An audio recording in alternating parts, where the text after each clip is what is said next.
আমি কলেজে পড়ি, কলেজে যাওয়া আসার জন্য আমাকে গাড়ি ব্যবহার করতে হয়। গাড়িতে উঠলে দেখা গেছে যে অনেক সময় পুরুষ পাশে বসে, বিশেষ করে সিএনজি, অটো। গাড়ি ব্রেক বা আঁকামাকার কারণে ওই পুরুষের সাথে আমার টাচ লাগে, যেটা আমার অনিচ্ছা ঘটে, তাহলে কি আমার গুনাহ হবে? এখন করণীয় কি? বাথরুমে কি ওযু করা যাবে? আমি টয়লেটে গেলে যতই চেষ্টা করি গায়ে পেশাবের ছিটা পড়ে, আমার কি কাপড়ে নামাজ হবে বা শরীর নাপাক হবে? মুখে ক্রিম দিয়ে নামাজ পড়লে নামাজ হবে কি? সেলাই কাজ করি, অনেক সময় কিছু কাপড় থাকে সেগুলো ফেলে দেই বা রেখে অন্যদের কম কাপড় হলে ব্যবহার করি, ক্ষেত্রে গুনাহ হবে কি? মাসিক অবস্থায় মেয়েরা কি আজানে জবাব দিতে পারবে? স্বামী স্ত্রী একসাথে জামাতে ফরজ নামাজ পড়তে পারবে কিনা? আমি প্রেম করে বিয়ে করেছি, 11 বছর হয়ে গেছে। এখন যতটুকু জানি প্রেমের বিয়ে সহি হয় না। এখন কি করণীয় এবং কিভাবে সহি করা যায়? স্ত্রীর মাসিকের সময় রাতে একসাথে ঘুমানোর পর কি সকালে ফজর নামাজ পড়া যাবে? কারণ সাথে থাকতে গেলে স্ত্রীর সাথে বডির টাচ লাগবেই। নিয়মিত দুঃস্বপ্ন দেখি, করণীয় কি? শিশুদের খাবার খাওয়ানোর সময় কার্টুন দেখানো যাবে কিনা? খেজুর ও শশা কোন পদ্ধতিতে খেলে স্বাস্থ্যবান হওয়া যায়? হাদিসের আলোকে দয়া করে জানাবেন। চলে যাচ্ছি তাহলে আমরা প্রশ্নোত্তরের ধারাবাহিকতায়। মাহনাজ আখতার আপনি লিখেছেন, মাসিক অবস্থায় মেয়েরা কি আজানে জবাব দিতে পারবে? পারবে। মাসিক অবস্থায় আজানে জবাব দেওয়াতে কোনো অসুবিধা নেই। দুরুদ, জিকির, দোয়া এগুলো সবগুলোই আপনি মাসিক অবস্থায় করতে পারবেন। দিনই বই পুস্তক পড়া ইত্যাদি আপনি করতে পারবেন। হাসিবুজ্জামান আপনি লিখেছেন, সকাল সন্ধ্যার আমলের মধ্যে সকালের আমল কি ফজরের ফরজ সালাতের আগেই করা যাবে? হ্যাঁ, যাবে। ফজরের ওয়াক্ত হয়ে গেছে তখন থেকে আপনি সকালের আমলগুলো আপনি করতে পারেন, এবং আসরের পর থেকে আপনি সন্ধ্যার আমল বা দিনের শেষ প্রহর থেকে আপনি সন্ধ্যার আমল করতে পারবেন, কোনো অসুবিধা নেই। হার্ট উর্মি ইসলাম এডি থেকে আপনি লিখেছেন, সেলাই কাজ করি, অনেক সময় কিছু কাপড় থাকে সেগুলো ফেলে দেই বা রেখে অন্যদের কম কাপড় হলে ব্যবহার করি, ক্ষেত্রে গুনাহ হবে কি? ছোটখাটো কাপড়ের টুকরো যদি বের হয় তাহলে সেক্ষেত্রে এটার কারণে কোনো গুনাহ হবে না। আর যদি উল্লেখযোগ্য কাপড়ের টুকরো বের হয়, যেটা সাধারণত যিনি বানাতে দিয়েছেন তার দাবি থাকতে পারে, তাহলে সেক্ষেত্রে এটা তাকে ফেরত দিতে হবে, অথবা রাখতে হলে তাকে বলতে হবে যে টুকরো এটা আছে, এটা আপনি নেবেন কিনা। তিনি নিতে চাইলে তাকে দিয়ে দিতে হবে, আর না নিতে চাইলে এটা রেখে দিতে হবে। সোহেল পাটোয়ারি হিয়াটি থেকে আপনি লিখেছেন, আমি প্রেম করে বিয়ে করেছি, 11 বছর হয়ে গেছে। এখন যতটুকু জানি প্রেমের বিয়ে সহি হয় না। এখন কি করণীয় এবং কিভাবে সহি করা যায়? আপনার বিয়ে যদি যথাযথ নিয়ম হয়ে থাকে, দুজন সাক্ষীর উপস্থিতিতে এবং মহানা ধার্য হয়ে থাকে, মেয়েদের অভিভাবক ছিল, আপনার অভিভাবক ছিল, সব মিলিয়ে বিয়ে যদি হয়ে থাকে, আলহামদুলিল্লাহ বিয়ে হয়ে গেছে। কিন্তু আপনি বিবাহের আগে যে অবৈধ সম্পর্ক করেছিলেন সেটার জন্য আল্লাহর কাছে মাফ চাইবেন, লজ্জিত হয়ে তওবা করবেন এবং ভবিষ্যতে কোনোদিন আর বিবাহকৃত সম্পর্ক কারোর সাথে করবেন না, সে মর্মে ইস্তেগফার উভয় করবেন। ইনশাআল্লাহ এটি আপনাদের সেই পাপ বা সে গুনাহ মাফ হওয়ার জন্য যথেষ্ট হবে। বাকি এখন বিয়ের পর আর নতুন করে আপনাদের কোনো কিছু করার নেই, তওবা এবং ইস্তেগফার করা ছাড়া। সুমাইয়া আক্তার লিখেছেন, নিয়মিত দুঃস্বপ্ন দেখি, করণীয় কি? দুঃস্বপ্ন বলতে যে স্বপ্ন দেখার পর আপনি ভড়কে যাচ্ছেন, ভয় যাচ্ছেন, এটা শয়তানের দেখাতে পারে, ব্ল্যাক ম্যাজিকের কারণ হয়ে থাকে, সেজন্য আপনি রুকিয়া করবেন, ঝাড়ফুঁক করবেন এবং কোরআন কারীমের তেলাওয়াত বেশি বেশি করে করবেন, বিশেষ করে যেগুলো রুকিয়ামূলক সেগুলো শুনবেন বেশি বেশি করে।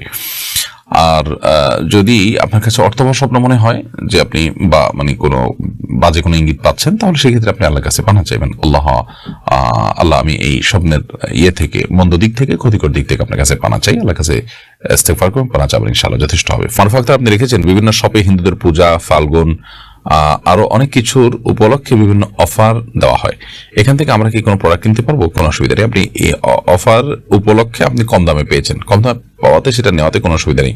আপনার নেওয়ার কারণে কোনো অন্যায় কাজে সহযোগিতা হচ্ছে না এবং কোনো প্রকার সহযোগিতার সম্পর্ক এখানে নেই। যেহেতু কোনো ভাবেই সহযোগিতা হয় না, বিধায় এটি নেওয়াতে কোনো অসুবিধা নেই। যদি তাদের কোনো শিরকের কাজে সহযোগিতা হয় এমন কোনো কাজ আপনি করেন, তাহলে সেটা আপনার জন্য নাজায়েজ এবং গুনাহ হবে। ফাতেমা লিমা আপনি লিখেছেন, খেজুর ও শশা কোন পদ্ধতিতে খেলে স্বাস্থ্যবান হওয়া যায়? হাদিসের আলোকে দয়া করে জানাবেন। খেজুর এবং শশা খাওয়ার পদ্ধতি তো হাদিসে তো এটার খাওয়ার কোনো পদ্ধতি উল্লেখ নাই, তবে সুন্নাহ সম্মত পদ্ধতি হলো নবী করিম সাল্লাল্লাহু আলাইহি ওয়াসাল্লাম বেজোড়কে পছন্দ, আল্লাহ তাআলা বেজোড়কে পছন্দ করেন, সেই হিসাবে বেজোড় সংখ্যক খাওয়া যদি সুযোগ থাকে, এবং খেজুর রোতাব বা আদা কাঁচা আদা পাকা খেজুর খাওয়াটা রমজান মাসে বা ইফতারের সময় নবী সাল্লাল্লাহু আলাইহি ওয়াসাল্লামের পছন্দনীয় কাজ ছিল, এতটুকু আমরা জানি। এছাড়া এগুলো যে কোনো খাবারের ক্ষেত্রে আপনি অন্যান্য যে সুন্নাহ আছে সেগুলো ফলো করবেন, ডান হাত দিয়ে খাওয়া এবং বিসমিল্লাহ বলে খাওয়া ইত্যাদি।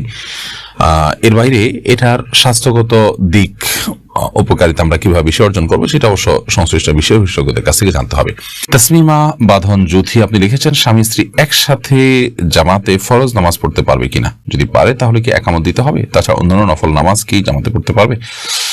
স্বামী স্ত্রী একসাথে জামাতে নামাজ পড়তে পারে, যার যার নামাজ শেষে পড়তে পারে। আর যদি যার যার নামাজ শেষে পড়তে পারে, জামাতে নামাজ পড়ে, তাহলে সেক্ষেত্রে স্বামী সামনে স্ত্রী পেছনে, অর্থাৎ পাশাপাশি না দাঁড়িয়ে নামাজ পড়তে পারে। এটা মাঝে মধ্যে জামাত মিস হয়ে গেল পুরুষের, সেক্ষেত্রে এটা করতে পারে। নিয়মিত এটি করবেন না তারা, বাসায় অন্য জামাত তরক করে। এবং একামত দিবে, স্বামী নিজে একামত দিবেন। আর অন্যান্য নফল নামাজ, বিশেষ করে তাহাজ্জুদের নামাজ ইত্যাদি, তারা যদি জামাতে পড়তে চান, স্বামী সামনে ইমামতি করবেন, স্ত্রীর পিছনে নামাজ পড়বেন, হতে পারে। ফেরদৌস আহমেদ প্রধান, আপনি লিখেছেন স্ত্রীর মাসিকের সময় রাতে একসাথে ঘুমানোর পর কি সকালে ফজর নামাজ পড়া যাবে? কারণ সাথে থাকতে গেলে স্ত্রীর সাথে বডির টাচ লাগবেই।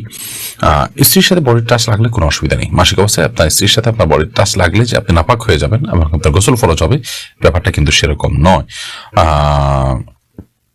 অতএব সেটি ভিন্ন বিষয় যে আপনি যথাসম্ভব নিজেকে আপনার যদি নাপাক লাগার সম্ভাবনা থাকে, তাহলে সেক্ষেত্রে সেখান থেকে বেঁচে থাকবেন, বাট একসাথে শোয়াতে কোনো অসুবিধা নেই। সেরিনা আক্তার লিখেছেন, মুখে ক্রিম দিয়ে নামাজ পড়লে নামাজ হবে কি? মুখে ক্রিম দিয়ে নামাজ পড়লে নামাজ হয়ে যাবে, কোনো অসুবিধা নেই। ক্রিম, লোশন বা কোনো প্রকার ওয়েল ইত্যাদি পাক পবিত্র যদি হয়, তাহলে সেক্ষেত্রে যে ব্যবহার করলে নামাজের কোনো ক্ষতি হবে না ইনশাআল্লাহ। তার ইমরান আলী, আপনি লিখেছেন, শিশুদের খাবার খাওয়ানোর সময় কার্টুন দেখানো যাবে কিনা?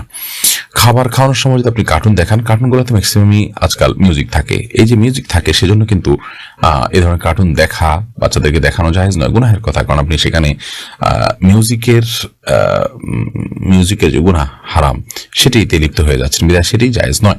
এবং এর কুপ্রভাব বাচ্চাদের উপরে পড়ে, মনস্তাত্ত্বিকভাবে বাচ্চারা দিন বিমুখ হয় এবং ফাসিকি মানসিকতা তাদের মধ্যে তৈরি হয়, ইত্যাদি নানা কারণে এরকমটি করা জায়েজ নয়। আর যদি সেখানে মিউজিক না থাকে কিংবা সাউন্ড বন্ধ করে নেন, সেখানে অশ্লীল কোনো কিছু না থাকে, তাহলে এটা নাজায়েজ বা হারাম হবে না, বাট সন্তানের জন্য চোখের ক্ষতি, ব্রেনের ক্ষতি নানা দিক থেকে, সেজন্য এটি না করা উত্তম এবং ভালো। ফারজানা ফারজু এডি থেকে দেখেছেন, আমি টয়লেটে গেলে যতই চেষ্টা করি গায়ে পেশাবের ছিটা পড়ে, আমার কি কাপড়ে নামাজ হবে বা শরীর নাপাক হবে? যদি আপনার টয়লেটে গায়ে পেশাবের ছিটা আসে, সেই ছিটাগুলো যদি ওই যে শুয়ের আগায় যতটুকু পানি পড়ে এই টাইপের ছিটা, তাহলে সেক্ষেত্রে আপনার এর কারণে কোনো চিন্তা করার কোনো কারণে, এর কারণে আপনার শরীর বা কাপড়ে লাগলে সেটা নাপাক হবে না, কারণ এটি মানুষের সাধ্যের বাইরে এটুকু থেকে বেঁচে থাকা।